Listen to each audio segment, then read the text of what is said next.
Tara and Andy's film reviews on OurGamers.co.uk.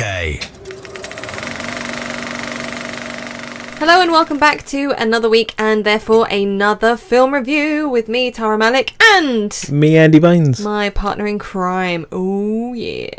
Okie dokie. So, you know you want to say oh yeah. No, the other one. Oh snap.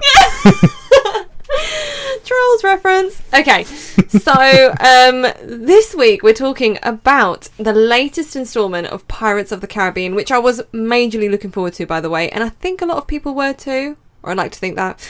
Pirates of the Caribbean, Salazar's Revenge, or as it's also known, Dead Men Tell No Tales. For some reason here in the UK, we decided to change it up a bit, be a bit different. So I hate it when people do that.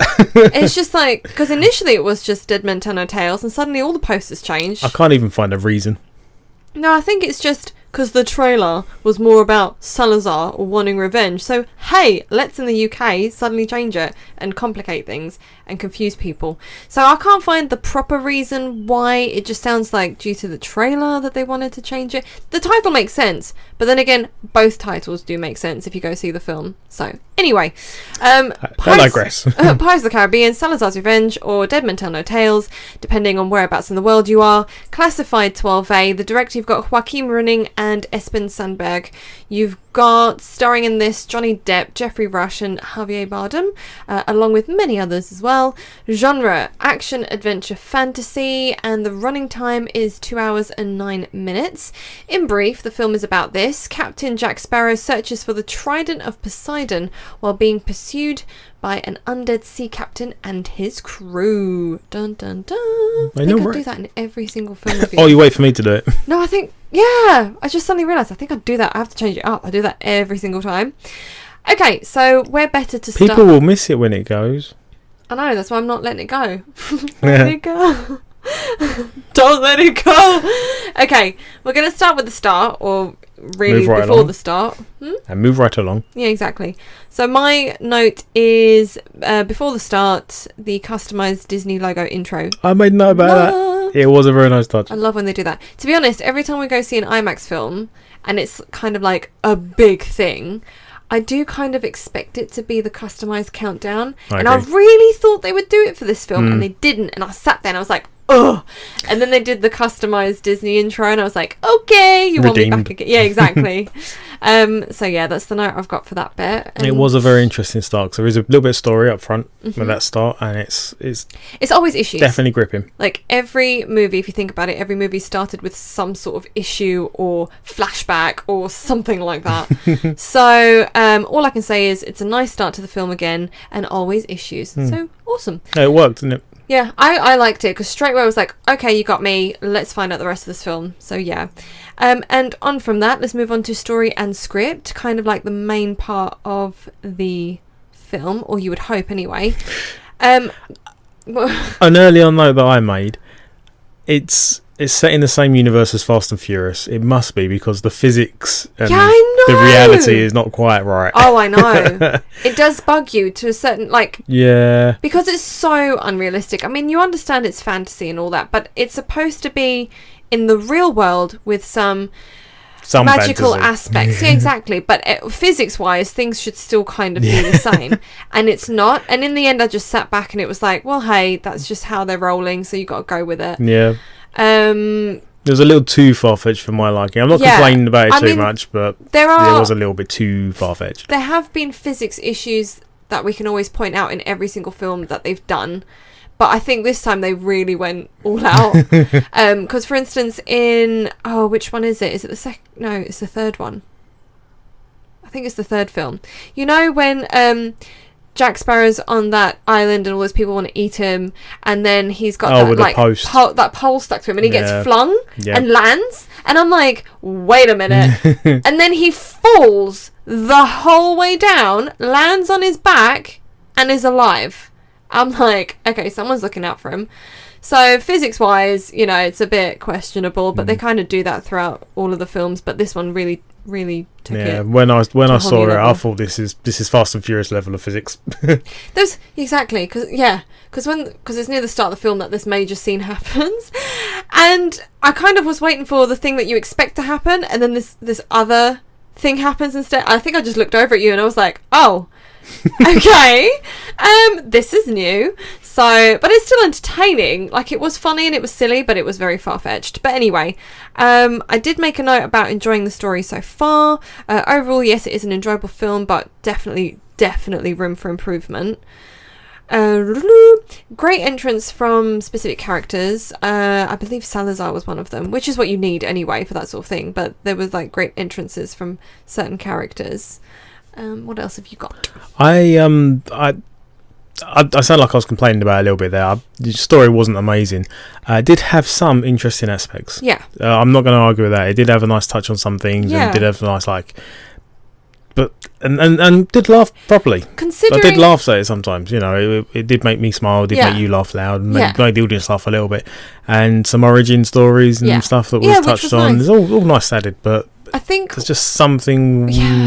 Considering they've made it out to be the final installment of Jack Sparrow. Of these, exactly. Only Jack Sparrow. That's the fine for him. Of this one, So I honestly thought it's like, okay, you're gonna round it off. Let's make this super amazing. Let's not make the physics crazy. That's not what I'm asking for. Let's make the story amazing, and it wasn't. That was the problem. Yeah, I'll agree with that. So I've got, oh my gosh, so emotional already. Quite powerful. There were some bits in there I was like teary.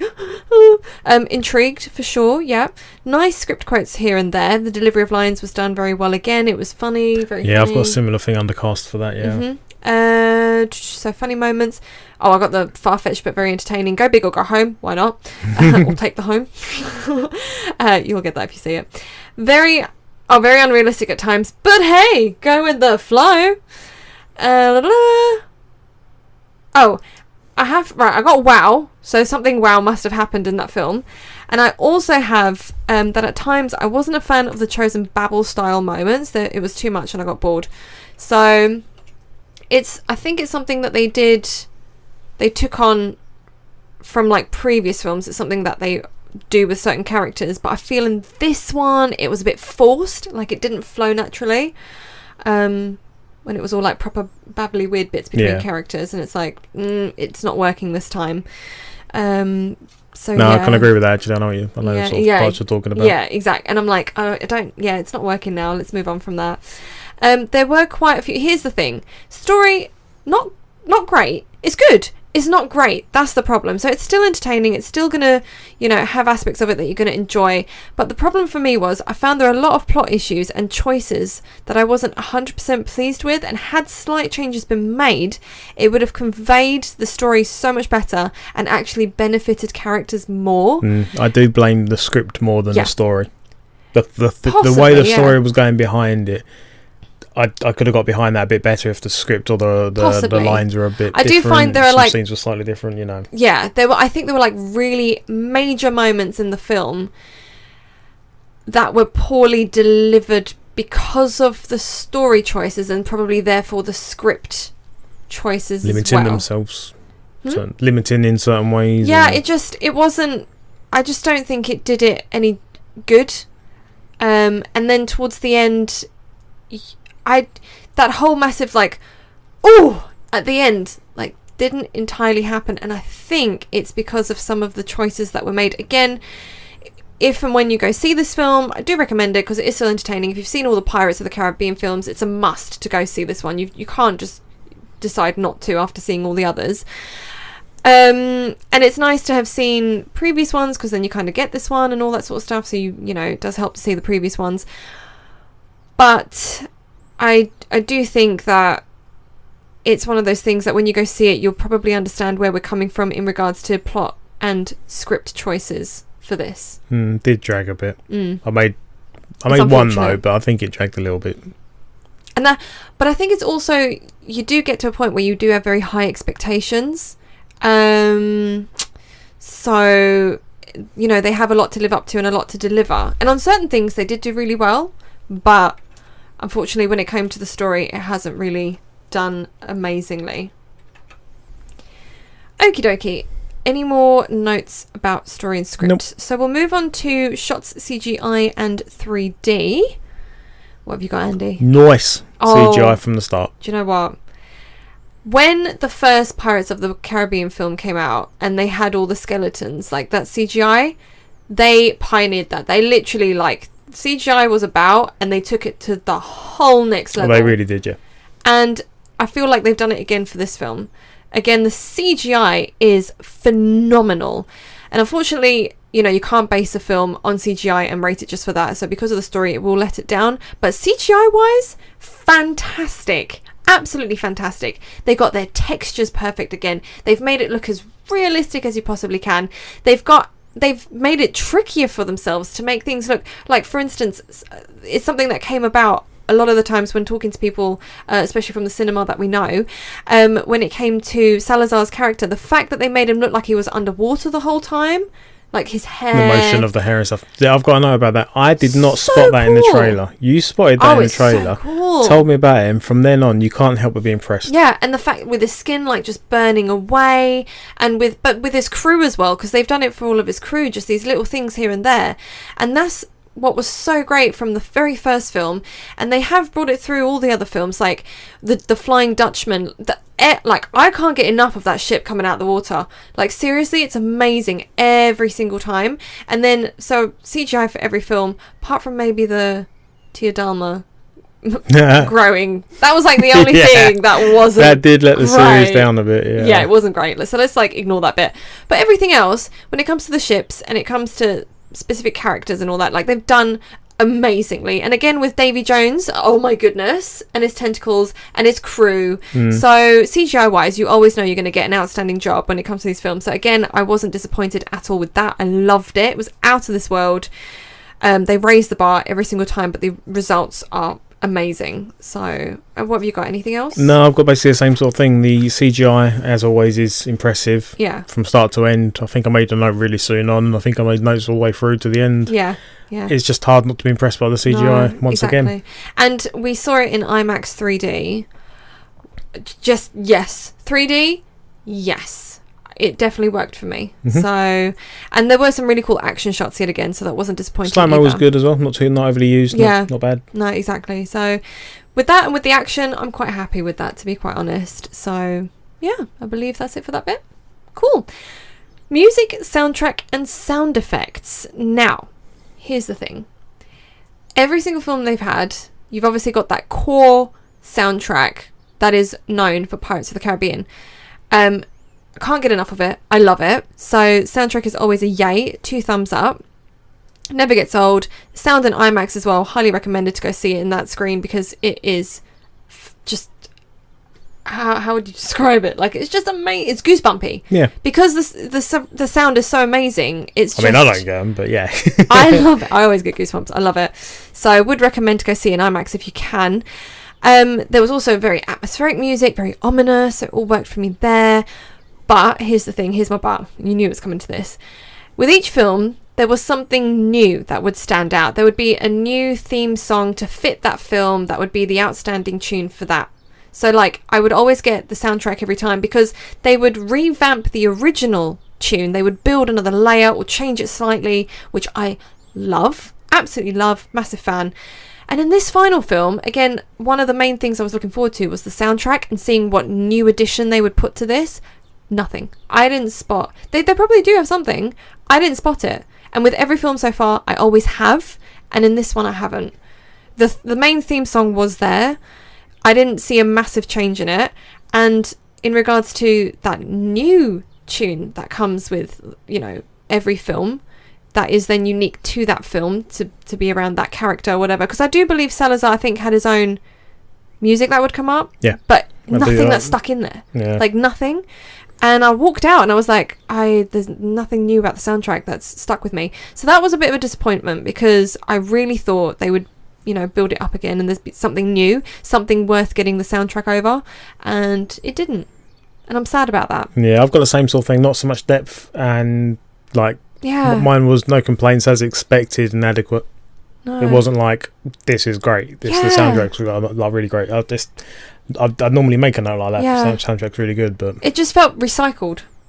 Too much. That's what exactly. Yeah. Like, if I had to describe it, I would describe it as recycled, as opposed to, you know, bringing something new to the table with something that's already there.